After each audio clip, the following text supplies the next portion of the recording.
Welcome everyone to our first video in the video series that we have for the successful candidates for various top MBA and MIM programs in the world.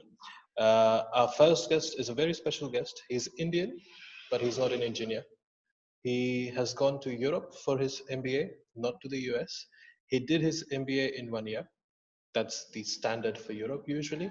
And then he worked in Sweden and Denmark. Who we have No today worries. here with us is Shrihari Venkateshwaran. He is joining us from Sweden today. And I would say let's start with the interview.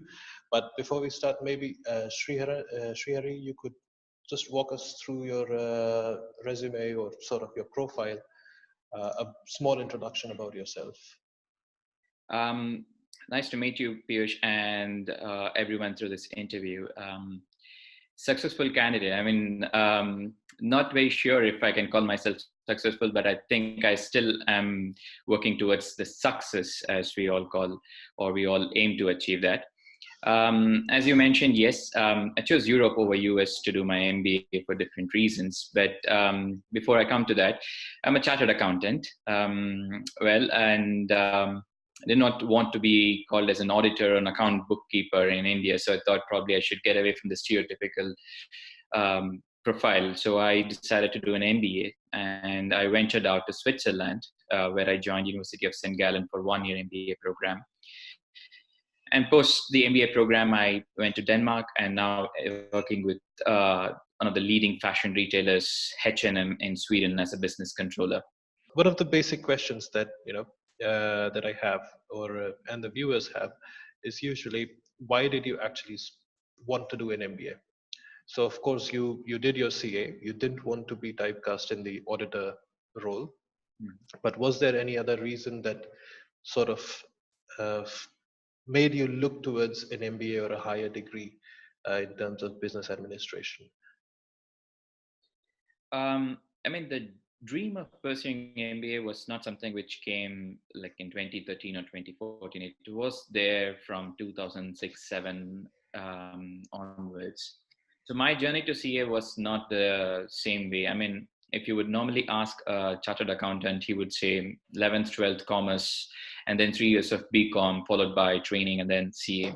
That was not my journey. 11th and 12th commerce, yes, but then the graduation part, I did bachelor's in business management. So that was my first step into the business management side, what it is to be, running and doing the business side of it. And, that was my first peep into this world. So it was in 2007, I first gave my CAT, wanting to do an MBA from IIMs or some of the premier institutes in India.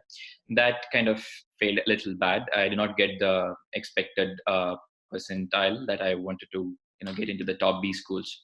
So I had to halt the plan there, and then I said, okay, let me see what I can do. And that's how our CA journey started.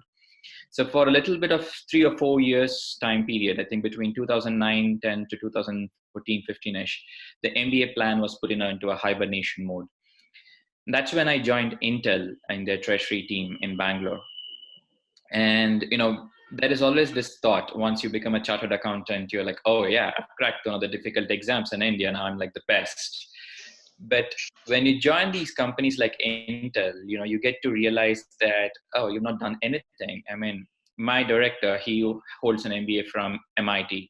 My colleagues were MBAs from IIM Indore, IIM Kolkata. And I used to interact with my peers in US and London who held their MBAs from Stanford's and Harvard's, London Business School. And then you realize, okay, now that's something which you're talking about. And that was my first big inspiration, I would say. Real inspiration to really kickstart my MBA dream. And I was very clear, I don't want to become a specialist. I wanted to be more like a generalist who can do multiple things. And doing an MBA would more or less help you to do that. It gives you a wider perspective of doing the business. And that strengthened my plans of doing an MBA. So yes, started in 2007, strengthened when I joined in Intel. And then I had a lot of people behind me pushing me to do an MBA. It's really takes it takes a lot of people. It takes a lot of inspiration to actually decide to stop what you're doing now and then move on to something completely new. So once you had decided to do your MBA, then how was your preparation journey was like? Like, uh, what were the schools that you targeted? Of course, you landed up at University of St. Gallen, but how was the general preparation journey? Did you target a lot of schools? Did you have a lot of questions? You went to a lot of forums, I suppose. And if you had any questions or doubts, how did you really solve them? So the first real effort started, I think it was beginning of 2015 or maybe mid of 2015. I attended a couple of fairs from QS India MBA tour, which happens, I think it was happening at Taj Yelahanka or somewhere. I don't exactly recollect, but that was my first ever, exposure or uh, first big shots at meeting the MBA admission officers from different universities. But before that, I was very clear that I would either go to Canada or either would come to Europe. So that was my two different destinations. So I did speak to like 6, 7 business schools, admission officers, taking my time, understanding about the program. So I had 3 or 4 standard questions which I always asked the admission officers. The first one was always about the program. What was it all about? What kind of academic structure the program has? How was it basically planned and structured over that 1 year period of time? The second question was, of course, about the professors. What kind of support we get from them? Where are they? What are their backgrounds? The third question was about the class itself. What is the average age? What sort of what is the diversity in terms of the nationalities? What kind of backgrounds the people are usually come from? What is the average GMAT score? And the fourth question would be, of course, the most important one: how good the career prospects of doing an MBA from that particular university. These standard questions kind of gives you some sort of an idea of what the program would look like and what you would get out of doing an MBA from that particular universities. So once you get to meet them, then you would start shortlisting what universities would fit into your budget. And because budget is also an important factor. I mean, for me, I already had a mortgage, so it was not easy for me to go and get another 30, 40 lakhs of loan and do my MBA. So I was very clear. I had to get a scholarship. I had to, trim down my expenses. So I had started planning that way as well into my structure. And once after all this planning, then came the GMAT. Then once GMAT was done, then the essays and everything. So that was the process. But for me, the luck was also kind of supported me while I was actually preparing for GMAT and writing GMAT exams. University of St. Gallen had this competition for admissions. They had this essay competition where students were given 2 topics. At that point of time, it was the medical technology companies or manufacturing companies, their core, the competencies and challenges which these 2 industries face in Switzerland. So you had to basically write an essay for 3 pages. I wrote an essay on that. I got shortlisted by the university. I had a 2 round of interview call, one with the admission officer, the second was with the dean of the school. And I kind of aced both the interviews and I landed up with 100% scholarship from the university. That's And once I got the scholarship from the university, rest all decisions started becoming kind of clear for me, because getting that 100% scholarship meant I just had to fund my living expenses, which would be like 10 to 12 lakhs, and which was something which I could afford at that point in time. Yeah. So then rest all became things clear, fell into place. And then, yes, 1 year hence, I became a graduate from the University of St. Gallen. All right. So you had 100% scholarship. That basically clears up most of the questions, I guess, whatever you had about your MBA. All right. Nice. Yes. So once you graduated, so you graduated in 2017, right? Right. Okay. And then you had a small internship, a short internship in Switzerland itself, and then you moved on to Denmark. True. Right. So how was this process like? So after your MBA, how did you basically try to find these jobs? How did you network, or how were you able to find a job in Europe, which, as probably we all know, it's not so easy being a non-European citizen. Visa is always a concern. So how did you manage to get these jobs and these internships? One thing that, I mean, irrespective of where we do an MBA from, whether it is Europe or US or any part of the world, networking is the underlining factor. No matter what, whether you're finding a job, whether you're doing your business, networking is the key component. And as soon as I got my admissions letter from University of St. Gallen, I think it was in June 2016.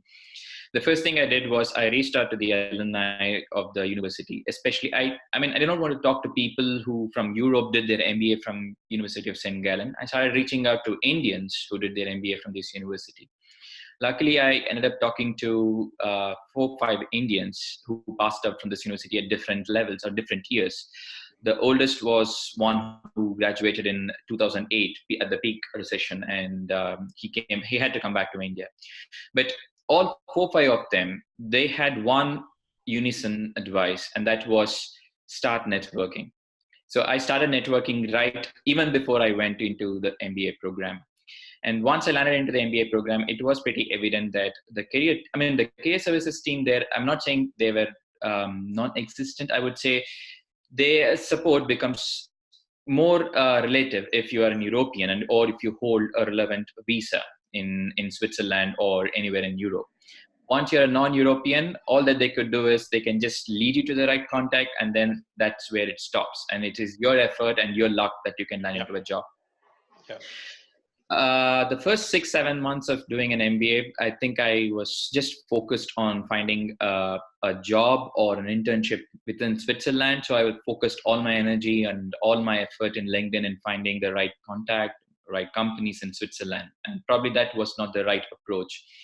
If someone would ask me now what they should be doing if they plan to do an MBA program from University of St. Gallen, I would say first thing is learn German.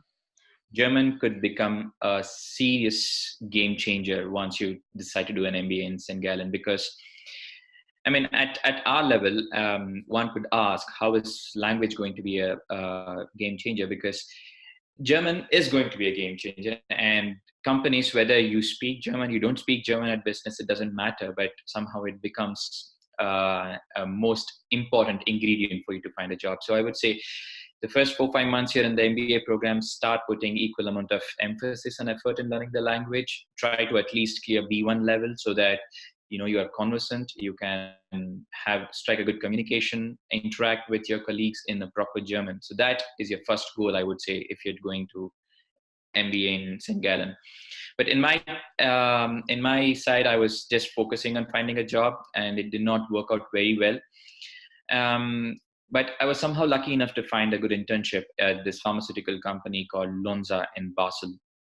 And I was able to find that because my university kind of has this corporate day every Thursdays where you get to meet people from different corporate worlds. And on one such event, I met this person from Lonza. We had a direct interaction. He kind of liked my profile. And then we somehow got together. We had a formal interview, kind of a quick case study. And then I had my internship. I think I was one of the first or the earliest ones to land up with an internship. I had my internship confirmation by early Feb itself, and I would be starting by beginning of May. So that was kind of a relief, I would say, because once you have an internship, at least that a half a door is open for you. You do a 3-month or 4-month job pretty well, and then a full door gets open for you. So that was the first relief for me. And then it was, I think, end of March, April-ish. And then, that tension grips your mind. Okay, you haven't found a proper job. What are you going to do? That's when my admissions officer came to me and said, don't just look into Switzerland, look across Europe. And that was one of the valuable tips I would say to everyone who comes to Europe. Don't just look into your country, start looking into all possible countries. There are a few easy countries like Netherlands, Denmark, Scandinavian countries in general, where your visa is linked to the job. Once you get a good job, your visa is through. So you don't have to struggle to find a good visa or anything as such. Like being in Europe, I've been there, so I totally can relate to this. It's not easy to find a job as a non-European, and if you want to get a job, No. The first and the most basic thing that you need to do is to network. If you don't have a network, if you don't utilize all the contacts that you have made over the past 1 year, 2 years, then it will get very, very difficult for you to find a job. Exactly. You have to reach out to people. I mean, you should not feel shy at that moment saying that, oh, what would people think of me? I mean, we Exactly. all have gone through this. Even people that you're talking to would have also gone through this. So they all know that, okay, how difficult it is Yeah. to find a job. Yeah. It also means you should not just go and talk to them and waste their time. It's always like to and forth. You gain something, they gain something. So Exactly. you have to do research about them, about their company. You can give Yeah. them your feedback. That's how you learn and co-learn from each other. Yeah, and the one thing that I basically like the most, or I use this a lot when I talk to candidates and to friends, to family, everyone basically, is that if you go and talk and they say no, you had a 1% chance. If you don't go and don't talk, you have a 0% chance. True. That's true. So it Absolutely. could be that you could have done this, but until unless you try it, you're never going to be able to do it. Exactly. All right, perfect. So this is a really nice structured way, or even uh, the way your story is coming through. It's really nice, and it's really inspirational in a sense, because you've gone there, you went to study to Switzerland, and it's said usually that it's the easiest to find the job where you have studied. But then you Yeah. found a job in Denmark, so you moved to Denmark. But then would you like to share a bit of your experience in Denmark? Because I saw from your profile as well that there was some unfortunate incidents and you were laid off from the company because of some restructuring issues. And then you were back to the same situation as prior to your MBA, that you had Right. very limited time when you had to still find another job, or you would need to come back to India. So Yeah. would you mind sharing some of your experience about that? Yes. So Denmark was also a beautiful chapter in my life, I would say. I mean, to think back of it, getting that job, the first job after your graduation, it's a special feeling, and it was a nice experience. Even before I started my MBA, the University of St. Gallen gives you choices to prefer industries. So for me, FMCG was one such industry where I wanted to get an experience. This is not at FMCG in a literal sense. It was a dairy company, but still you can somehow link as a FMCG company as well. So it was a kind of a fast moving pace for me. Nice experience. It was a nice team. We were just a team of 4 looking into investment portfolios. It was a good learning experience. But having said that, the time of my joining in the dairy industry was not a real good one, because the moment I joined, I think it was the beginning of 2018, the milk prices started falling, the protein prices started going up. And the Arla company, being a trust, it's owned by all the farmers of 6 7 countries, and they started questioning that, okay, our profits are reducing, what are you guys doing? And that's when BCG guys steps in and say, okay, listen, let's do a smart cost restructuring plan. What it meant was 400 of us lost their jobs. It was like, for me, it was my first. I mean, having hearing stories from people saying that they get laid off or everything, and then you feel bad for them. But then being there, being experiencing it firsthand, is a real difficult situation. You don't know what would happen. A lot of questions pop into your mind, irrespective whether your manager says it's not performance related or anything. Especially being an Indian, I mean, I think we all relate to this. If someone says, please go, you think that, okay, you have not done justice to your role or justice to your performance. So there's a lot of these things started cropping up. My confidence took a severe dent. And then all the thoughts came back gushing in: my mortgage, my loan, EMIs. It was a pressure moment for me in June. But then I had to take a stand back, and that's where my wife helped me a lot. She kind of kicked in and said, okay, listen, this is not the end of the world. You got to see something outside of this as well. And that was a big booster for me. You need those kind of small pep talks where you can actually come and say, okay, listen, this is not it. You can do a lot of things as well. And then, yes, back to square one, finding jobs, looking at LinkedIn, keeping a tab on what jobs opens up on a daily basis, reaching out to my MBA contacts. And I mean, it was a bit of hesitant for me to reach out to them and saying that I lost my job. Can you please help me to find a job? But then, don't have ego. This is not a moment where you can hold on to your ego and say, okay, I'm not going to ask anyone. You're not going to ask, you're not going to get any help. Yep. So the first thing I did was just overcome that ego factor and reach out to everyone possible, saying that this is what has happened. I got a good recommendation from my manager at Arla as well. So he gave me a good letter. So everything was in place. So I just reached out to my friends and said, listen, this is what has happened. Please help me to do something. And it's not just you reach out to people and stay put. No, I did my own effort, started finding out, talking to headhunters, companies, all possible contacts. And that's when I came across this nice opportunity at H&M. And a couple of round of interviews, Excel test, a case study, and then I started with them in December 2018. A bit of an up, bit of a down, and then back again at the up now. And I think that's also one of the things that MBAs teach you to zoom out, to take a Yes. holistic view of the situation, and then present your case, and then present your solution, and then just be on top of that solution and keep Right. moving I forward. mean, you have to handle your pressure well. I Yeah, mean, that's what the MBA programs teach you as well. How do you handle your pressure? And exactly. these are the key moments when those learnings come back to you. Yeah, but then this is also, I think, one of the very important points that we come back to again is that even when you had to start looking for a new job, one thing that the first thing rather that you start approaching is the network that you have formed.